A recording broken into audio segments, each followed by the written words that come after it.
C. Joseph Vijay எனும் நான்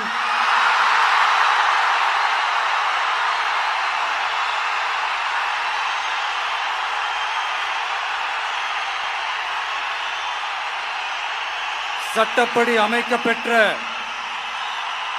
இந்திய அரசியல் அமைப்பின்பால் உண்மையான நம்பிக்கையும் மாறா பற்றும் கொண்டிருப்பேன் என்றும்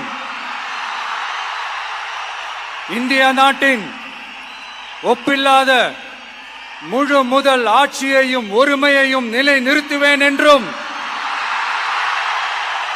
தமிழ்நாட்டு அரசின் முதலமைச்சராக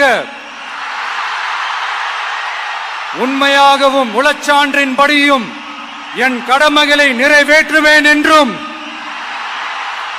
அரசியல் அமைப்பிற்கும் சட்டத்திற்கும் இணங்க அச்சமும் ஒருதலை சார்பும் இன்றி விருப்பு வெறுப்பை விலக்கி பலதரப்பட்ட மக்கள் அனைவருக்கும் நேர்மையானதை செய்வேன் என்றும் ஆண்டவன் மீது ஆணையிட்டு உறுதிமொழிகிறேன்.